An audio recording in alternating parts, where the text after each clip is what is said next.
Denaud was a heroic figure who lived in the 5th and 6th centuries and was director of Christianity in England and Wales around the time of the beginning of the 1260-year prophecy in 538, and led the church during its critical encounter with Augustine, the founder of the Papal Church in Britain. He was a contemporary of Columba and had received his training from him. Here in Bangor-on-Dee in Wales, a training institute was established that would be key in establishing this country as a mighty force for truth and resisting the advances of Rome for centuries.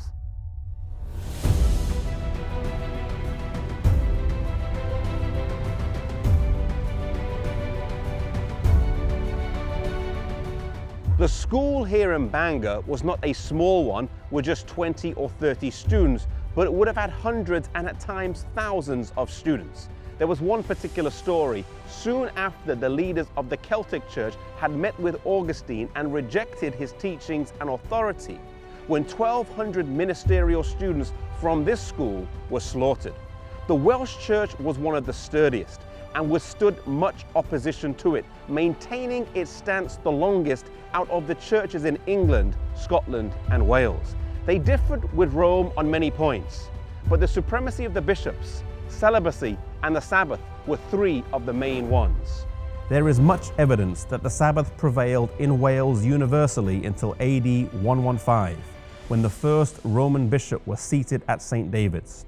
The old Welsh Sabbath-keeping churches did not even then altogether bow the knee to Rome, but fled to their hiding places, where the ordinances of the gospel to this day have been administered in their primitive mode without being adulterated by the corrupt church of Rome. So in the 6th and 7th centuries, we see a strong Celtic church. Patrick had been the evangelist in Ireland, Columba in Scotland, Aidan in England, and Denaud had established a training centre here in Wales. But the gospel would flow from these shores over to Europe through the ministry of a man called Columbanus. He was trained here in Bangor, and he would carry the light to France, Switzerland, Germany, and Italy, establishing training centres on the continent.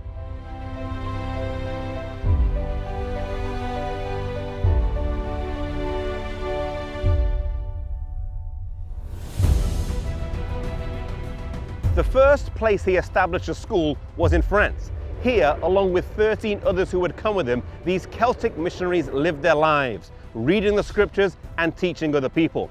No longer did the youth of the land have to travel to Ireland, Scotland, or Wales to receive training, but right in Europe they could receive an education of the highest standard.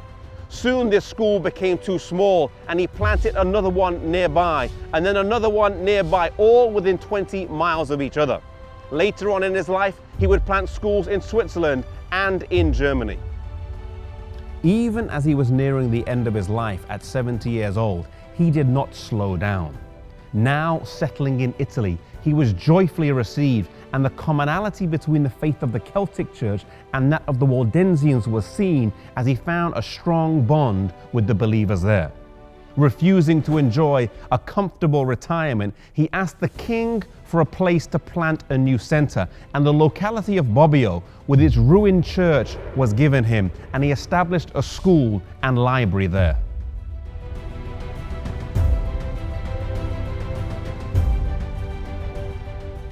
He died 1 year after founding the school in Bobbio, Italy, in the year 615 at the age of 72. He lived a faithful life, learning the gospel here in Wales, and then dedicating his life to the spreading of the gospel in foreign lands, setting up mission institutes all over Europe. One thing that stands out to us from the life of Columbanus is that he worked for God all the way until the end.